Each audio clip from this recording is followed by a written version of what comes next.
ఈరోజు నేను మజ్జిగ పులుసు చేసి చూపించబోతున్నాను. దానికి కావాల్సిన ఇంగ్రీడియంట్స్ ఇక్కడ పెట్టానండి. 3 పచ్చిమిరపకాయలు, అల్లం ముక్క, జీలకర్ర, మిరియాలు, శనగపిండి, ఉల్లిపాయలు, కొత్తిమీర, పోపు సామాన్లు అంటే ఆవాలు, మెంతులు, జీలకర్ర, ఎండుమిర్చి.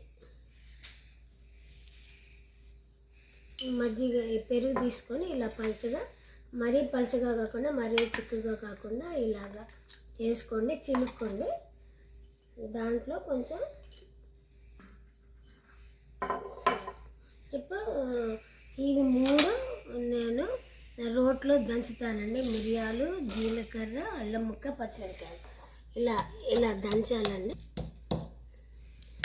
దంచాక నీళ్ళు తీసుకొని ఈ శనగపిండి ఇలా కలుపుకోండి.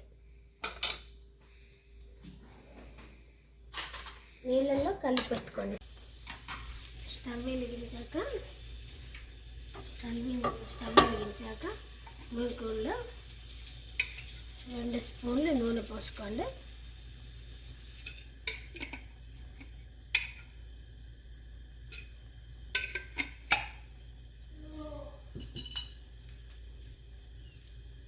వేసుకోండి. కరివేపాకు, ఆవాలు, జీలకర్ర, మెంతులు, ఎండుమిరపకాయ.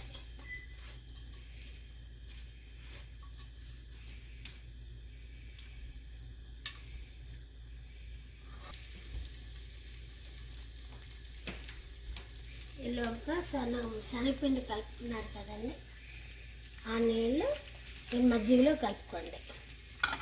ఎందుకంటే మజ్జిగ వేడి నీళ్ళలో వేస్తే ఇరిగిపోద్ది. అందుకని ఇలా శనగపిండి కలిపిన నీళ్ళు దీంట్లో కలుపుకోండి. ఇప్పుడు ఉల్లిపాయలు,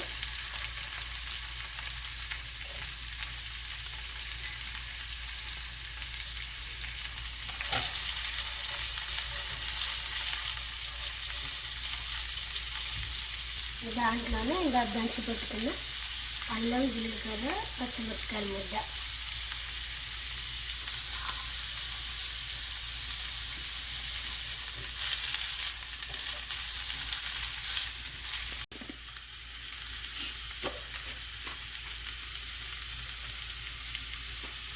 దీంట్లోనే మజ్జిగకి సరిపడా ఉప్పు దీంట్లో వేసుకోండి. మజ్జిగలో వేసుకోకండి, దీంట్లోనే వేసుకోండి. మజ్జిగలో వేసుకుంటే ఇది ఇప్పుడు కలుపుకున్న మజ్జిగ చారు, ఇలా పెరుగు చారు ఇలా వేసుకోండి.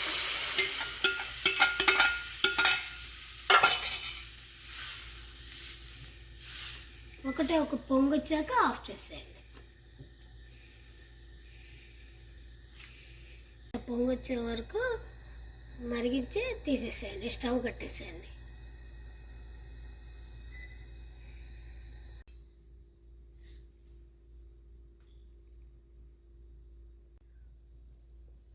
ఇదిగోండి, కమ్మనైన మజ్జిగ పులుసు రెడీ.